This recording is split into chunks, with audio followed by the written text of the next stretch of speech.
مفتی عبد الرحمن عابد، Islamic scholar. عن ابی ذر رضی اللہ تعالی عنہ عن رسول اللہ صلی اللہ علیہ وسلم قال یصبح علی کل سلام من احدکم صدقہ فکل تسبیحۃ صدقہ وکل تحمیدۃ صدقہ وکل تحلیلۃ صدقہ وکل تکبیرۃ صدقہ وامر بالمعروف ونہی عن المنکر صدقہ والرجل ورکعتان یرکعہما من الضحی یجزئ عن ذلک، رواہ مسلم۔ حضرت ابو ذر غفاری رضی اللہ تعالی عنہ بیان فرماتے ہیں کہ رسول مکرم صلی اللہ علیہ وسلم نے ارشاد فرمایا، ہر صبح ہر بندے پر 360 صدقے کرنے لازم ہوتے ہیں۔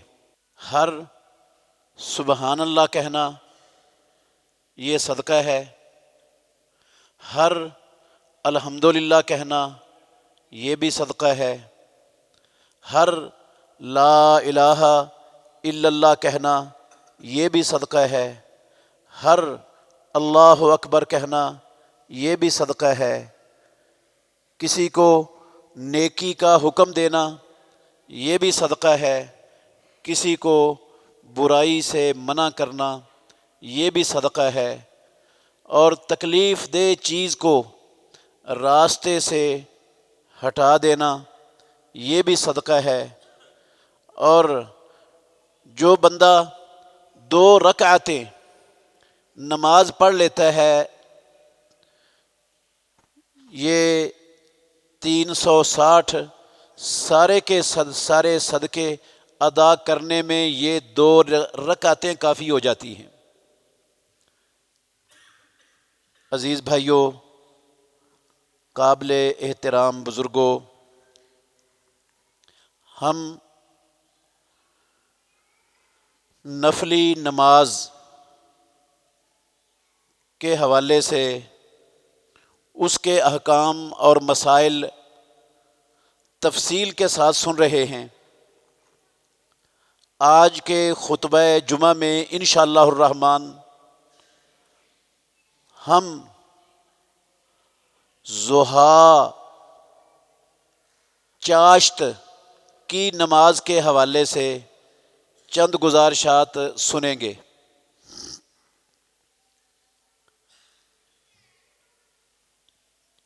چاشت اور ضحیٰ کی نماز رسول مکرم صلی اللہ علیہ وسلم کی مؤکدہ سنت ہے، سنت مؤکدہ ہے۔ پیارے پیغمبر محمد الرسول اللہ صلی اللہ علیہ وسلم نے بعض صحابہ کو اس کا تاکیدی حکم دیا تھا، اور رسول اللہ صلی اللہ علیہ وسلم نے اپنی وحی والی سچی زبان سے اس نماز کے بے شمار فضائل بیان فرمائے ہیں، اور خود رسول مکرم صلی اللہ علیہ وسلم یہ نماز چاشت کی پڑھا کرتے تھے۔ آج مسلمان عمومی طور پر اس سنت مؤکدہ سے بالکل غفلت کی زندگی بسر کر رہے ہیں۔ اگر میں کہوں کہ یہ سنت مؤکدہ آج ہمارے معاشرے میں ختم ہو چکی ہے، دفن ہو چکی ہے، تو یہ مبالغہ نہیں ہوگا، جبکہ یہ کتنا عظیم الشان عمل ہے۔ اور اس نماز سے محروم رہنے والے لوگ وہ کتنے بڑے گھاٹے اور خسارے میں ہیں، انشاءاللہ الرحمن یہ بات آج کے خطبہ میں سمجھنے کی کوشش کرنی ہے۔ 3 باتیں ذکر کروں گا اپنی اس دعوے کے دلیل کے طور پر۔ میں نے کہا یہ سنت مؤکدہ ہے، یہ چاشت کی نماز، اس کی 3 دلیلیں دوں گا۔ پہلی دلیل، رسول مکرم صلی اللہ علیہ وآلہ وسلم نے بعض صحابہ کو اس کا تاکیدی حکم دیا تھا۔ سیدنا ابو ہریرہ رضی اللہ تعالی عنہ کہتے ہیں اوصانی خلیلی، مسلمانوں، کلمہ پڑھنے والوں، مجھے ابو ہریرہ کو میرے محبوب، میرے خلیل نے تاکیدی حکم دیا تھا مجھے بے ثلاثن، 3 چیزوں کا، لا ادعوہن حتی اموتا، میں جب تک زندہ ہوں میں ان 3 چیزوں کو کبھی نہیں چھوڑوں گا، مرتے دم تک میں ان 3 کاموں سے دستبردار نہیں ہوں گا۔ ان 3 چیزوں کا مجھے میرے خلیل نے تاکیدی حکم دیا تھا۔ صوم 3 ایام من کل شہر، ان 3 چیزوں میں سے پہلی چیز یہ ہے کہ رسول مکرم صلی اللہ علیہ وسلم نے ہر مہینے کے اندر 3 روزے رکھنے کا حکم دیا ہے۔ یہ 3 روزے جن کو مسلمان ایام 20 کے روزے کہتے ہیں، وہ روزے ہیں۔ ہر اسلامی مہینے کی 13 تاریخ، 14 تاریخ اور 15 تاریخ کا روزہ، یہ ایام 20 کے روزے کہلاتے ہیں۔ ان ہر مہینے کے 3 روزوں کا رسول مکرم صلی اللہ علیہ وسلم نے مجھے تاکیدی حکم دیا۔ وصلاۃ الضحیٰ، اور مجھے میرے خلیل نے چاشت کی، ضحیٰ کی نماز پڑھنے کا تاکیدی حکم دیا۔ وَأَن لَا أَنَامَ إِلَّا عَلَى وِتْرٍ، اور اس بات کا بھی مجھے تاکیدی حکم دیا کہ میں وطر پڑے بغیر مت سوؤں۔ ابو ہریرہ رضی اللہ تعالیٰ عنہ کہتے ہیں، یہ لفظ ہیں صحیح بخاری شریف کی حدیث میں کہ لا ادعوہن حتی اموتا، میں مرتے دم تک ان 3 کاموں میں سے کسی کام کو چھوڑوں گا ہی نہیں۔ بالکل ایسی ہی وصیت اور ایسا ہی تاکیدی حکم محمد الرسول اللہ صلی اللہ علیہ وسلم نے حضرت ابو الدرداء رضی اللہ تعالی عنہ کو دیا تھا۔ حضرت ابو الدرداء رضی اللہ عنہ کہتے ہیں اوصانی حبیبی، ابو ہریرہ لفظ بولتے تھے خلیلی، میرے دلی دوست نے مجھے تاکیدی حکم دیا۔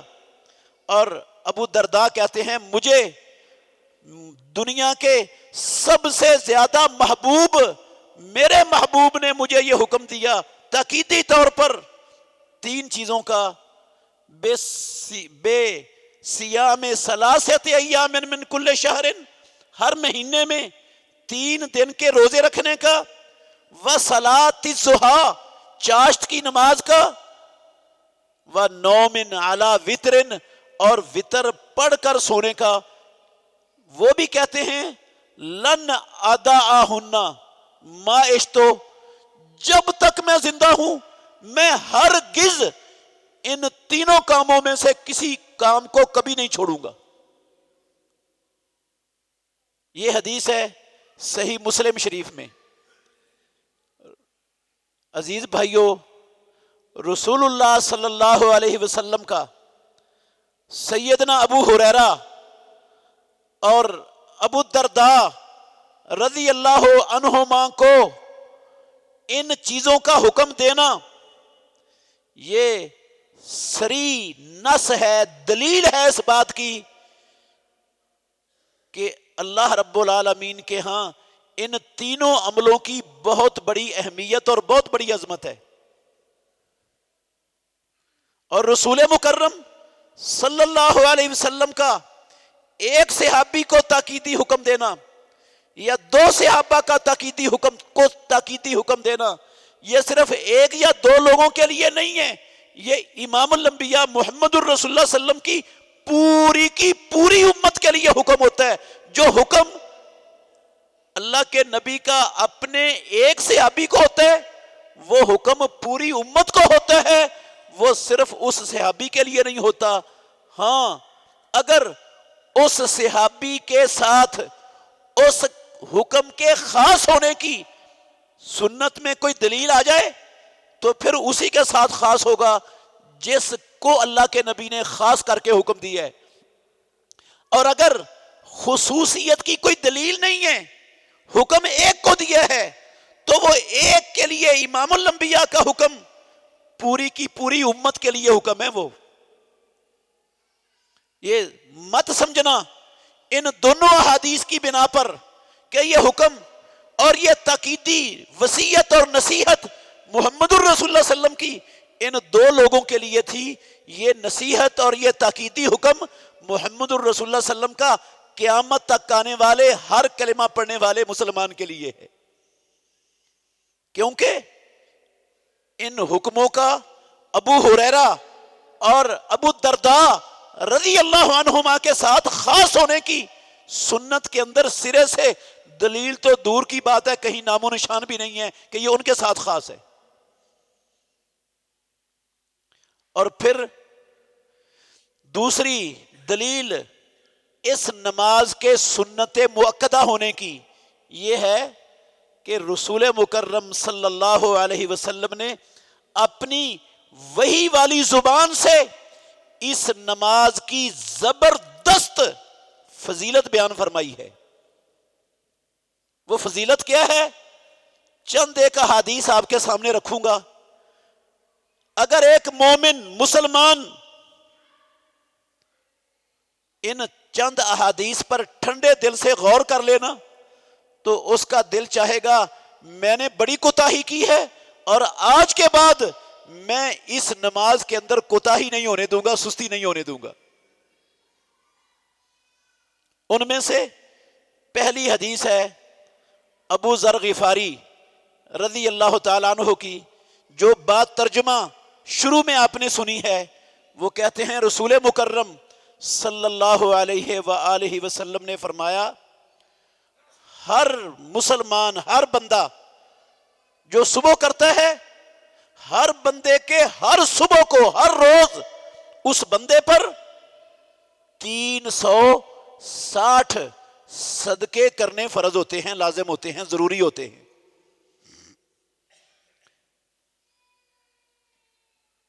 یہ 360 صدقے جو فرض کر دیے اللہ نے روزانہ ہر مسلمان پر، ہر بندے پر، کیسے ادا ہوں گے؟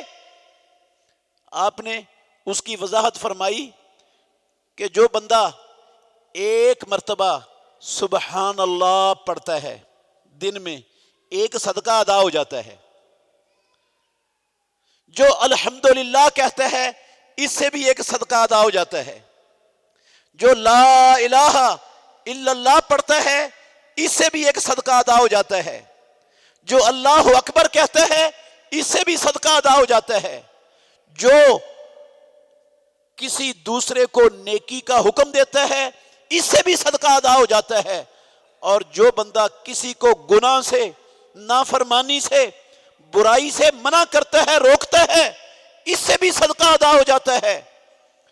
وَيُجْزِئُ عَنْ ذَلِكَ رَكْعَتَانِ يَرْكَعُهُمَا مِنَ الضُّحَىٰ، اور یہ 360 کے 60 صدقے ادا کرنے کے لیے چاشت کی نماز کی 2 رکعتیں کفایت کر جاتی ہیں۔ جو بندہ چاشت کی 2 رکعت نماز ادا کر لیتا ہے، پروردگار اس کے اوپر 360 صدقے جو ہر روز فرض ہوتے ہیں وہ 360 کے 60 پورے کے پورے صدقے اس کے ادا کر دیتا ہے پروردگار۔ بریدہ بن حسیب الاسلمی رضی اللہ عنہ کی روایت ہے، وہ کہتے ہیں کہ رسول اللہ صلی اللہ علیہ وسلم نے فرمایا انسان میں 360 جوڑ بنائے ہیں رب نے، انسانی جسم میں مالک الملک نے 360 جوڑ پیدا کیے ہیں۔ وَعَلَيْهِ أَن يَتَصَدَّقَ عَن كُلِّ مِفْصَلٍ بِصَدَقَةٍ، بندہ جب صبح کرتا ہے تو اس کے 360 کے 360 جوڑ حرکت کر رہے ہوتے ہیں، اپنا اپنا کام دے رہے ہوتے ہیں۔ وہ 360 جوڑ جمے ہوئے نہیں ہوتے، کام کر رہے ہوتے ہیں۔ تو ان 360 جوڑ کا زندہ ہونا، متحرک ہونا، اپنے اپنے کام کے اندر لگا ہوا ہونا، یہ بندے پر لازم کرتا ہے کہ بندہ ہر جوڑ کے کام کرنے کے بدلے میں ایک ایک صدقہ اللہ رب العالمین کے لیے ادا کرے زندگی میں۔ لازم ہے، فرض ہے ہر بندے پر کہ وہ 360 صدقے ادا کرے۔ صحابہ رضوان اللہ علیہ مجمعین نے کہا وَمَن يَسْتَطِيعُ ذَلِكَ، اللہ کے نبی روزانہ 360 صدقے کرنا، اس کی کون بندہ طاقت رکھتا ہے؟ ہمارے پاس تو پہننے کے لیے کپڑے نہیں ہیں، ہمارے پاس تو کئی کئی دن کھانے کے لیے راشن کا لقمہ نہیں ہوتا۔ آپ کہتے ہیں کہ ہر بندے پر فرض ہے روزانہ 360 صدقے کرے، ہم کیسے کریں گے؟ تو رسول مکرم صلی اللہ علیہ وسلم نے فرمایا، یہ بریدہ بن حسیب رضی اللہ عنہ کی حدیث میں ہے، صحیح مسلم کی حدیث کے لفظ ہیں یہ، آپ نے فرمایا البساق فی المسجد تدفنها، کسی نے مسجد کے اندر تھوک دیا ہے تو آپ اس تھوک سے مسجد کو پاک اور صاف کر دیں، یہ مسجد کی صفائی کر دینا، اس تھوک کو مسجد سے نکال دینا، مسجد کو اس سے صاف کر دینا، یہ صدقہ ہے۔ اور فرمایا کوئی چیز پتھر ہے اس کو رستے سے ہٹا دے، کوئی ہڈی پڑی ہے اس کو رستے سے ہٹا دے، کوئی کانٹا پڑا ہے اس کو مسلمانوں انسانوں کے رستے سے دور کر دے، رستہ کوئی شیشہ ٹوٹا ہوا ہے اس کو رستے سے اٹھا کر دور کر دو کہ کسی مسلمان کو، کسی انسان کو نقصان نہ پہنچ جائے، آسانی سے انسان اس رستے پر چل سکیں، یہ بھی صدقہ ہے۔ اور فرمایا نیکی کا حکم دینا اور برائی سے روکنا، یہ بھی صدقہ ہے۔ صدقے کے لیے ضروری نہیں ہے کہ بندہ پیسے دے یا بندہ کسی کو راشن دے یا کسی کو کپڑے پہنائے یا کوئی اور دنیا کا ساز و سامان کسی ضرورت مند کو اس کی ضرورت پوری کرنے کے لیے دے تو پھر ہی صدقہ ادا ہوتا ہے۔ یہ اعمال بھی، نیک عمل بھی، ہر عمل صدقہ ہے، یہ کام کرو گے تو صدقے ادا ہو جائیں گے۔ اور بندے کے جسم پر 360 جوڑوں کا جو ہر روز صدقہ فرض ہوتا ہے، جو بندہ روزانہ 360 صدقے ادا کر دیتا ہے اس کو کیا انعام ہے اس کے لیے پروردگار کے ہاں؟ ہماری ماں ام المومنین عائشہ رضی اللہ عنہا کی حدیث سے آپ نے اندازہ لگانا ہے، صحیح مسلم شریف کی حدیث ہے، یہ صحیح مسلم کے الفاظ ہیں، کہتی ہے رسول مکرم صلی اللہ علیہ وآلہ وسلم نے فرمایا کہ آدم علیہ السلام کی اولاد کے ہر فرد پر ہر صبح اللہ نے ہر آدم کی اولاد کے فرد کو 360 جوڑوں پر پیدا کیا ہے۔ آدم علیہ السلام کی اولاد کا ہر فرد اللہ نے اس کو 360 جوڑوں پر پیدا کیا ہے، اور اس کے 360 جوڑوں میں سے ہر جوڑ کے بدلے میں اس پر صدقہ کرنا ہر روز ہر صبح کو فرض ہوتا ہے۔ پھر آپ صلی اللہ علیہ وسلم نے فرمایا وہ ایک مرتبہ اللہ اکبر کہہ دیتا ہے یہ صدقہ ہے، وہ ایک مرتبہ سبحان اللہ کہہ دیتا ہے یہ صدقہ ہے، وہ ایک مرتبہ الحمدللہ کہہ دیتا ہے یہ صدقہ ہے، وہ ایک مرتبہ اللہ اکبر کہہ دیتا ہے وہ صدقہ ہے، وہ ایک مرتبہ استغفر اللہ کہہ دیتا ہے یہ بھی صدقہ ہے، وہ کسی کو نیکی کا حکم دیتا ہے یہ بھی صدقہ ہے، وہ برائی سے روکتا ہے یہ بھی صدقہ ہے، وہ کسی کانٹے کو، شیشے کو، کسی پتھر کو انسانوں کے رستے سے دور کر کے رستہ صاف کر دیتا ہے یہ بھی صدقہ ہے۔ اور جو بندہ رسول مکرم صلی اللہ علیہ وسلم نے فرمایا روزانہ یہ والے 360 صدقے ادا کر دیتا ہے۔ الفاظ پر غور کرنا، صحیح مسلم شریف کی حدیث ہے، حدیث نمبر ہے 1007، آپ مسلم سے اٹھا کر دیکھ لینا۔ میں یہ عظمت اپنے پاس سے نہیں سنا رہا، کوئی ضعیف حدیث آپ کے سامنے نہیں رکھ رہا۔ جو بندہ روزانہ اپنے جسم پر فرض ہونے والے 360 صدقے ادا کر دیتا ہے، میرے اور آپ کے نبی ناطق وحی محمد الرسول اللہ صلی اللہ علیہ وسلم نے فرمایا یمشی، وہ 360 صدقے ادا کرنے کے بعد اللہ رب العالمین کی زمین پر چل رہا ہوتا ہے۔ کیسے چل رہا ہوتا ہے؟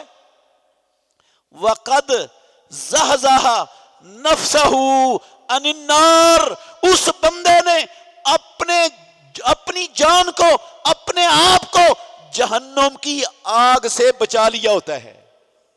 اس دن اس نے اپنے آپ کو جہنم کی آگ سے بچا کر وہ اللہ کی زمین پر چل رہا ہوتا ہے جو روزانہ 360 صدقے ادا کر دیتا ہے۔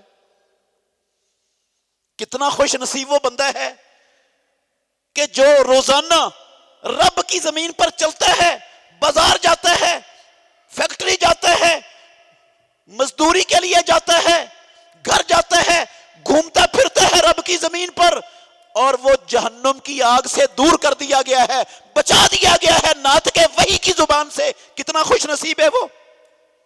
اور یہ عظمت اس بندے کی ہے جو 360 فرض صدقے روزانہ ادا کر چکا ہوتا ہے، وہ زمین پر ایسے چلتا ہے، اس نے اپنے آپ کو جہنم سے بچا لیا اور جہنم سے دور کر لیا ہوتا ہے۔ تو یہ 360 صدقے اگر صرف ضحیٰ کی، چاشت کی 2 رکعتیں پڑھنے سے ادا ہو جائیں تو یہ 2 رکعتیں کوئی معمولی شے؟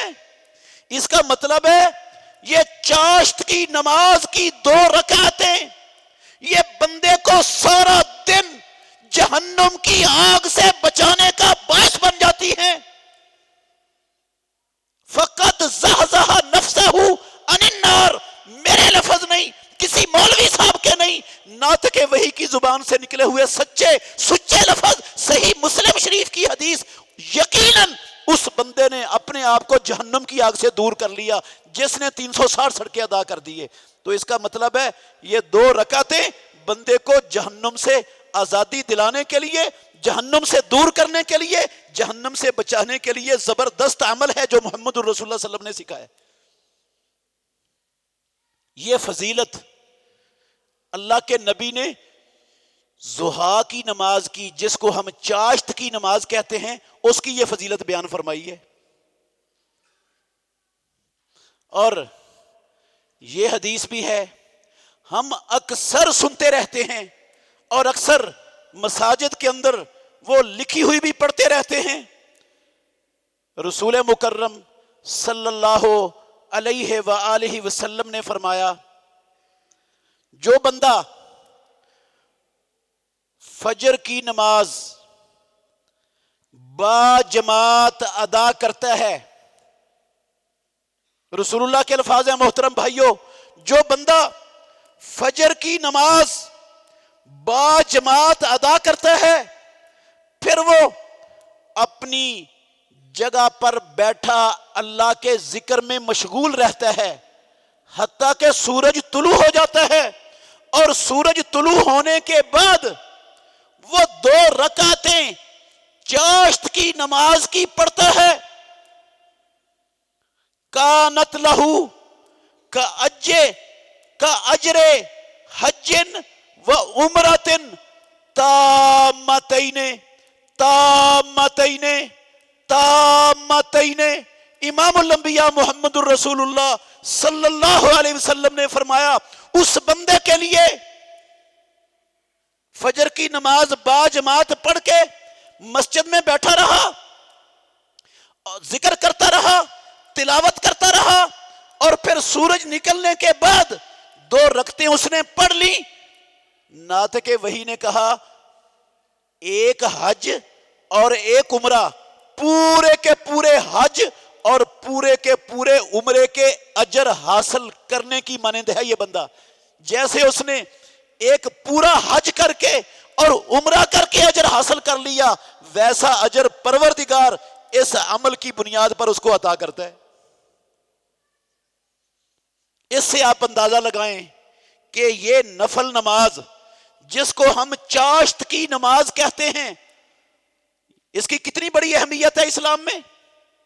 پروردگار نے اس نماز کو پڑھنے والوں کے لیے کتنا بڑا مقام رکھا ہوا ہے. آج حج کرنے والا حج پر جاتا ہے تو کم از کم 5 لاکھ روپیہ اس کا صرف ہوتا ہے. 1 مہینہ کاروبار سے بھی اس کو چھٹی کرنی پڑتی ہے، اور حج کی مشقتیں، مشکلات اور تکلیفیں بھی اٹھانی پڑتی ہیں.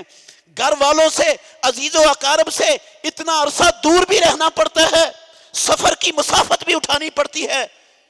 اس کے بعد جتنا اجر پروردگار اس کو ملتا ہے، عطا کرتا ہے، اگر وہ اجر ان 2 رکعتوں کے پڑھنے سے مل جائے تو میرے بھائیو یہ رب کا کتنا بڑا انعام ہے.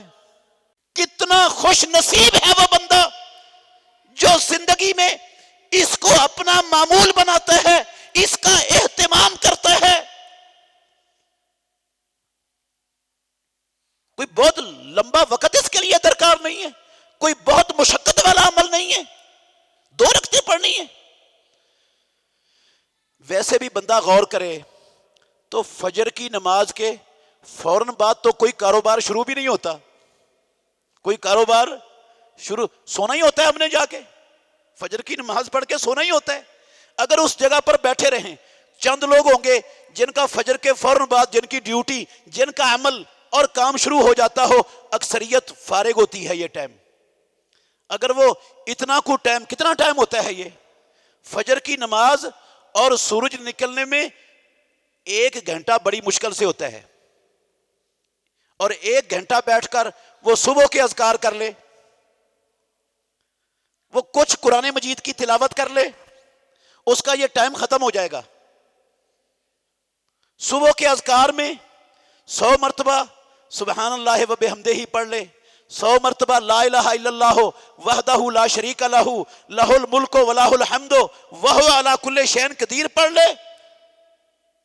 کیا اس کے لیے اجر کے ڈھیر ملیں گے اسے، اور ہر شر سے وہ بندہ محفوظ بھی ہو جائے گا، اور یہ اجر پانے والا بھی ہو جائے گا. حج اور عمرے، پورے حج اور عمرے کے برابر اجر پروردگار اس بندے کو عطا کر دے گا. اتنا کچھ وہ اپنی نوکری پر، ملازمت پر جا کر بھی، اللہ کی قسم سارا دن بھی جان کھپائے تب بھی اتنا فائدہ اس کو حاصل نہیں کر سکتا جتنا فائدہ 1 گھنٹے میں پروردگار اس کو عطا کر رہا ہے. صرف یہی نہیں، آپ کہیں گے کہ بڑا مشکل ہے فجر کی جماعت سے لے کر سورج کے طلوع ہونے تک مسجد میں بیٹھنا، اس اجر کے حاصل کرنے کے لیے بہت مشکل ہے، میں نہیں کر سکتا، میری ڈیوٹی ایسی ہے، میرا کام ایسا ہے. میرے بھائیوں، فرض نہیں ہے، یہ سنت موقدہ ہی ہے نا، سنت موقدہ ہے. اگر آپ اٹھ کر چلے گئے مسجد سے، فجر کی نماز پڑھی ہے، گھر چلے گئے ہیں، تو اس نماز کا اجر رب العالمین پھر بھی دینے کے لیے تیار ہے، اور اعلان کیا ہے اس نے اپنے نبی محمد رسول اللہ صلی اللہ علیہ وسلم کی زبان پر. ایک حدیث میں وہ بھی سنانا چاہتا ہوں، بڑے غور سے سننی ہے. ابو امامہ